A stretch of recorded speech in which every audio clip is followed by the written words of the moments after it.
Okay, hi, my name is Kate McDonald, and I'm a master's student in the Social Justice and Equity Studies program here at Brock. And I'm Memin. I'm doing my master's in the Critical Sociology program. Why did you start a Facebook page called Watching Over Busu? Okay, so the page got started in the last couple of weeks, and we started it because Memin and I had been attending council meetings, VPUA council meetings, and we'd been concerned about things that we'd seen happening at the council meetings in the past few weeks, and we're talking about a way to get students involved and knowing more about what's going on at the council meetings, and we thought a Facebook page would be a good start. Maybe I can add, we heard about this project called Fed Up, the healthier and more affordable food project, and it was going to be presented to the council, and we went there. We wanted to be there to support this move, but what we experienced there was like a disappointment, because we have seen that the representatives are not really representing the interest of the students. This was a project that was supported by the students, which was in their best interest, but they were I don't know, they were trying their best to avoid this project to be passed to referendum, so we were quite disturbed about this, and we started thinking about what we can do about this, so that's kind of how it started. If you're a grad student, why do you care about an undergraduate student union's activities? Well, first of all, I can say that I am still a student of Brock University, and I still spend a substantial amount of my time here on campus, and I go hungry myself, and I have to have some food here, and I would prefer that I have healthier and more affordable options. So one of the most important things is that, well, BUSU is an undergrad student union, but their decisions directly affect our lives as well. So I think we are a part of this. Can I add to that too? Personally, for myself, it's a big issue as well, because I was an undergrad here at Brock as well, and I've been at Brock for 8 years, and I just recently learned that I was actually allowed to go to the VPUA meetings, to the council meetings, and I realized in going to these meetings how much there is going on within these meetings that students are unaware of, and how much power is in that room, and how many decisions are being made on behalf of students that students are really unaware of. Generally, there is this misunderstanding about the concept of democracy, like when a representative is elected, that they can do whatever they want, which is not really what democracy means. Like, for example, in one of the videos that was spread out by the bug, the former president of BUSU was saying, one of the representatives was asking, like, where does this stop? Like, when are we gonna start representing students? So avenues, I mean, like when does this kind of stop? We're not really representing their interests, and somehow Cooper Millard, the former president, regarded this question as a rhetorical question, which really was not actually. That was an actual question. And I guess I have a rhetorical question back to you, as to say, is this the only way to represent students? To push through referendums and question polls? How many times have you gone to your constituents and asked them what they feel about this? How many times have you gone to your constituents and asked them about any referendum we've had, or any decision that BUSU has been made, or anything that BUSU has done? How many times have you gone to your constituents and asked them how they feel about a video ban? The fact of the matter is, you may have done it in the off chance, but you haven't gone out in the hallway and polled people. There are so many other ways to represent students that we're not doing. I do see your point, but I don't agree that being the knight on a white horse for a question poll the minute after we're just told no in a meeting that's informal is the right way to go about it. His answer was really problematic. Like, he was saying that there are other ways of representing the students' interests, but they're not doing these, so this is actually an excuse of not representing the students in other ways. So, for example, he was asking, like, are we asking our constituents before making any decisions?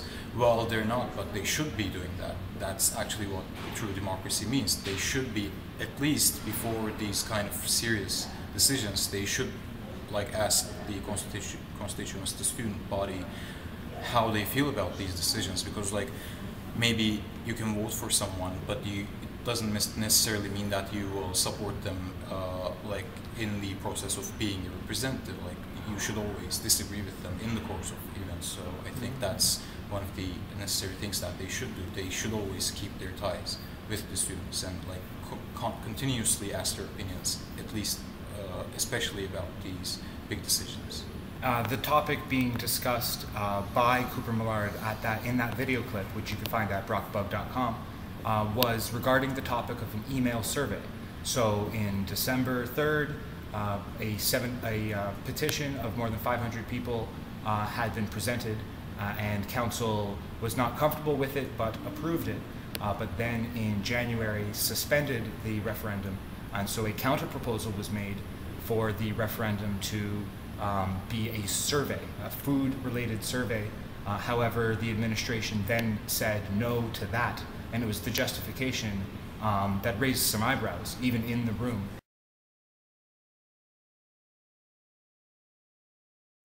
Mr. Marshall? Okay. Doing the opinion referendum wouldn't increase the number of emails then.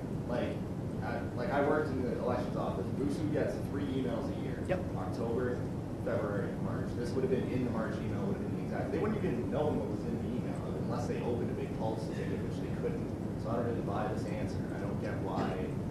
Like, why didn't you say it's not going to be a decrease in emails? It's literally just the content of the email is going to be included. I never once said that it would increase the number of emails. I just said that they're not allowing us to do it. They're saying no because they think you're going to use the email system and send more emails than you already are when you're not. So it would be an abuse because we're not allowed to distribute surveys. No one is allowed access to every single email to distribute surveys. If we're distributing a survey for Fed Up, even an opinion poll, then why can't athletics distribute in this survey asking students why students don't? If he's interrupted. You asked question.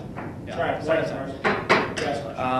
Asking why students don't attend athletics games, or asking why students don't go to more arts projects or plays or anything like that. Any department at Brock would then be able to say, well, if the students union can do this, why can't we do this? And there's been a consolidated effort across campus, apparently, to lower the number of emails going out with surveys and questioning students. Now, I question that because as a student, I got emails all the time, and I asked them to provide metrics for that. I've yet to see those metrics. So as soon as those come in, we can study those as well. It's definitely not a foolproof answer, but I'm just relaying the answer that I got at that meeting to you folks. However, on the first day of voting, Brock University promoted a national student engagement survey where more than 10,000 students did receive a survey on that very same day.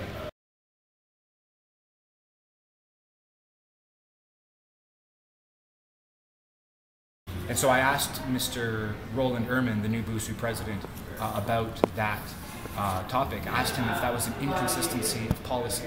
And so we have that clip, and we're going to play that clip now of what Roland said, as he suggests and speculates why the administration made that decision. Is there a inconsistency between them telling BUSU, you can't do an extra survey, and allowing a national surveyor to use Brock email to do surveys? Yeah, I wish I could give you a better answer at this point about that. I know when I'm back in office I can. Unfortunately, what had happened in that whole situation that came up has been when I've been on leave, right? So I'm locked out of my email. I haven't had conversations with Brock administration on anything, or even the executive team. I am aware that they said that question, the polling questions could not go because I was prior to that on the Friday on that small group that BUSAC appointed that we came up with those questions. So I really, that is a question that hopefully next week, I'll be able to answer in better detail. I can see, I can see where you're coming from with that. I don't, again, really know necessarily the reasoning why the question couldn't go. I think this is me purely speculating right now, but it would be that it's again those questions, the poll questions about food prices and food availability on campus are directly tied to the theme of Fed Up, which I guess I would say that's the reason why the university at the time has said that those questions can't go. But I will look into the the other questionnaire that the university sent out, and I'll try and be able to answer that as best I can for you when I'm back in office. So, Thank you, Roland. So also about the email survey, one of the excuses that Cooper Millard had was, I don't know, it just made me laugh. Like, he was saying that we are already receiving so many emails, we cannot deal with that. Like, I think that's such a first world problem. Like, I don't know, like, people have real problems. Like, people have problems other than receiving too many emails. And I don't really see how the students would be annoyed because they are being asked their opinion about the food. So I think that was just some ridiculous moment. Like, that wasn't an answer that satisfied me. So Fed Up started because of a survey about 3 years ago. So it's interesting that the only option that they're given to work with is a survey now. And that survey, what's the point? I mean, is there, what are the other options? Maybe Mr. Millard is right, that there are other avenues. So can I ask you what other avenues other than a survey through email are individuals such as yourself to take? Well, actually, we've been leafleting for the last couple of weeks, and we have gone to currency market and library and stuff. Like, we have been handing out these leaflets, inviting people to come for the next BUSAC meeting. And we've also been talking to people, and like, it's really obvious that you can see people are not okay with this. They also agree that the food prices are ridiculous and there are not enough alternatives, they're not healthy, and like, you can, I don't think that it's really hard to see that. I think that's just an excuse. Like, I'm pretty sure that Sodexo is pressuring these people, Brock administration and BUSAC as well, so they're trying to like come up with lame excuses to I don't know, make it more difficult for us to achieve this project. That's what I think. So also one of the problems is, since this project is expecting funding from the tuition that students are paying, some of these concerns are related to this. Like, they are saying that we are already paying so high tuition fees. Like, first of all, I'm an international student myself, and I'm pretty sure that I'm paying way higher tuition than most of the students. And the thing is, we are paying thousands and thousands of dollars, which is really ridiculous, but no one is saying anything about that. No one is problematizing that. But when we start talking about extra $2, then people magically remember about the poverty that the students are facing. I think that this is hypocrisy. This is also one of the lame excuses. I'm okay with paying this extra dollars. I'm not okay with paying these hundreds and thousands of dollars for a tuition. So I think if we are really concerned about the financial stance of the students, we should problematize the student fees as well. And I think one thing as students that we can do on top of that is sort of put the pressure on BUSU back the other way by showing up to the BUSAC council meetings and making ourselves visible. The BUSAC council is there to represent students, but they don't see the students that they're representing on a daily basis. So for us to actually show our faces at the council meetings and make a point of showing BUSU that this is who they're representing, it might make them more aware of the decisions that they're making and sort of the consequences that those decisions are having, and might make them more inclined to make decisions based on what the students are wanting. For more information, click on the link in the description. I'm Shadar Ligatfalvi on Brock Radio. Thursdays at 2 p.m. is Point of View, and my website is brockbug.com. Thank you for watching.